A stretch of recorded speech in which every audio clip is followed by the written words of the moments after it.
Hey, what's going on, everybody? My name is Matt Jarbo. This is 3 Buck Theater. And you know, Solo just turned a year old, and a lot of people have been reminiscing about their thoughts on the film. I personally loved it. I've watched it multiple times on home video, and it's one that I just kind of find myself going back to. There's a weird comfort level for me with Solo. I just find it to be a lot of fun. It's not without its problems, it's not without its controversies, but at the end of the day, it's something that I really liked, and I have championed multiple times for a sequel, and I've outlaid my entire thoughts on that one. But apparently Ron Howard, the director, not writer, the director of Solo, the second director, or third if you count Phil Lord and Chris Miller as two people, has come out with some thoughts about the franchise, about what happened to the movie, and it ain't gonna be good, because he says here he believes that trolls are a reason for the poor Solo box office returns.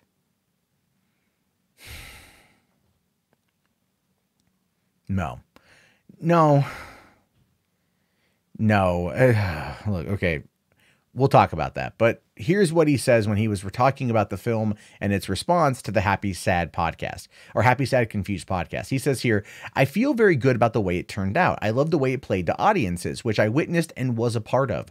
So all of that I'm able to feel good about. Sure, I wish it would have done better and lived up to box office and so forth. So that's disappointing. Why? Maybe it's the release. Maybe it's the idea that it's sort of too nostalgic. Going back and revisiting an origin story for a beloved character may not be what fans are looking for. It kind of seemed to me, looking at it, the opening, which was not as big as others. It was probably my biggest opening. Personally, it was still disappointing to them. I think those are the hardcore fans. It sort of tells you how many people are tag-alongs who will wait to see what people think and whether it's essential, if it's a zeitgeist movie or not, whether it's just I love Star Wars and I want to see what's next." And you know what? He does actually make a good point there about the tag-alongs. I don't know if I'd say, I don't casuals is kind of how we would refer to it. Tag-alongs kind of feels like it's a negative connotation, to be fair, and I don't really believe that it should be viewed as being a negative. There are people out there who do simply go see movies when they're popular.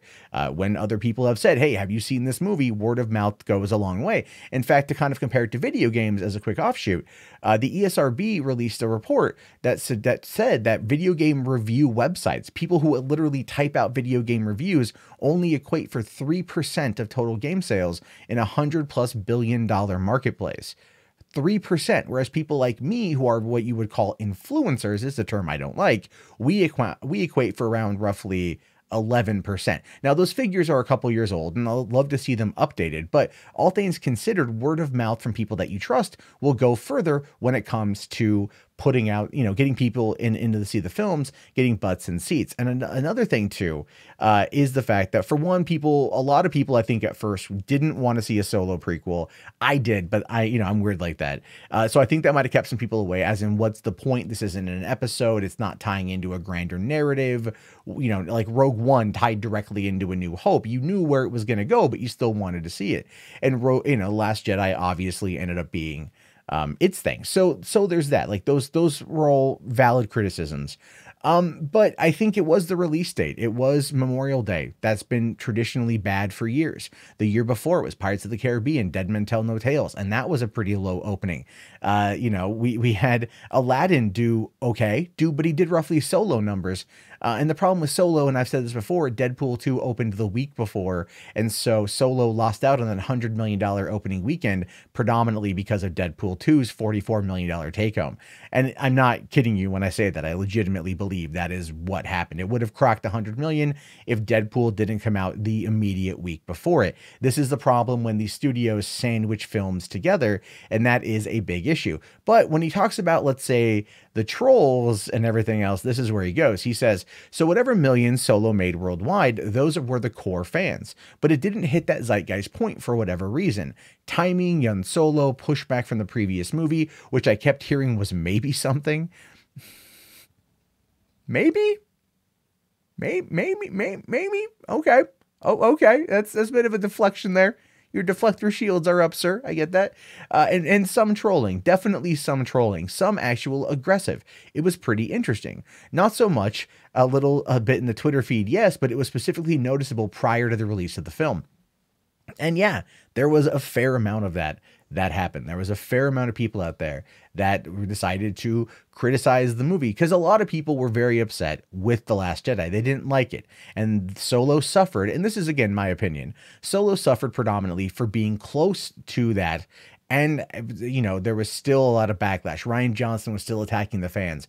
People in the Star Wars Story group felt like they were criticizing the fan base. There was a lot of pushback, a lot of arguments online, and not enough time to heal. However weird that might be to say out loud, but I believe that is pretty accurate. There wasn't enough time to heal. So when they released this movie up against a huge superhero sequel that was highly anticipated, it failed to meet expectations. And as a result of that, Iger got cold damn feet. And it's sad that happened because the movie ultimately was good, in my opinion. You can disagree with me, but I look over here even at the Rotten Tomatoes score, where it gives it a 70% from the critics, and 64% seem to like it.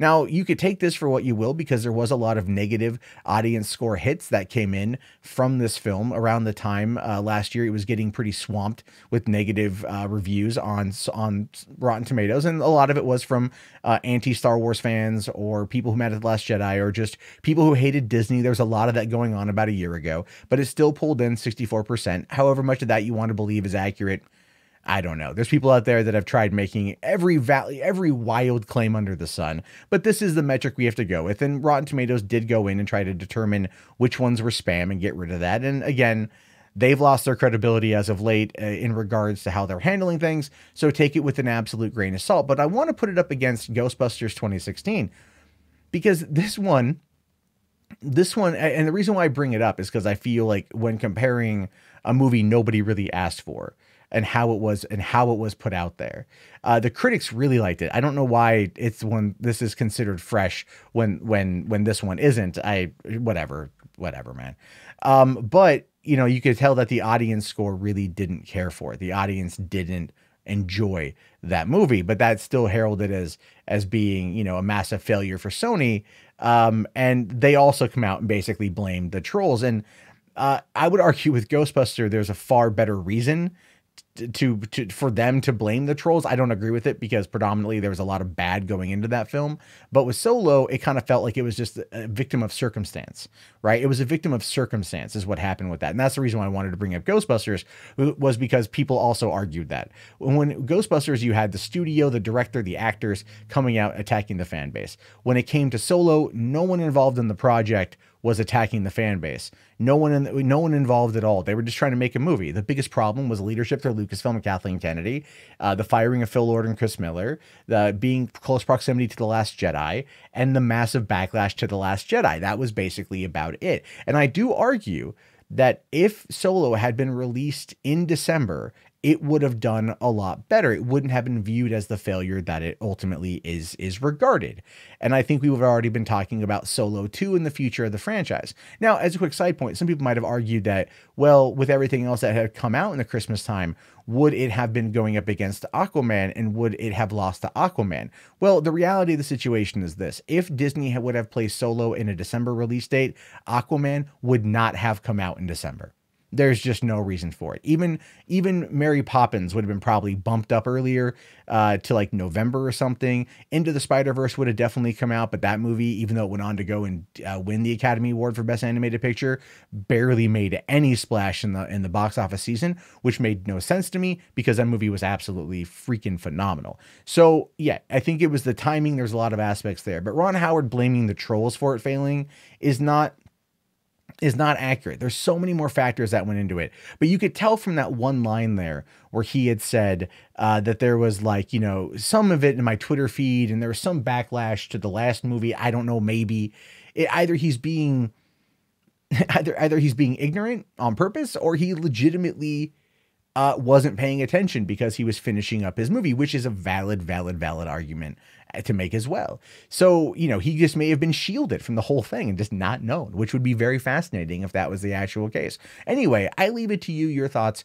your opinions. Do you believe that Solo failed because it was an unwanted film, or was it because of The Last Jedi, or was it because of trolls? These are questions I have for you. Please leave a comment below. Thumbs it up while you're at it. Subscribe if you're new. And hey, if you're going to comment, type in Solo in the chat so I know personally you made it this far, and I'll be sure to give it a heart. Anyway, I'll talk to you guys later. Have yourself a fantastic day. Thank you so much for watching. I greatly appreciate it, and peace out.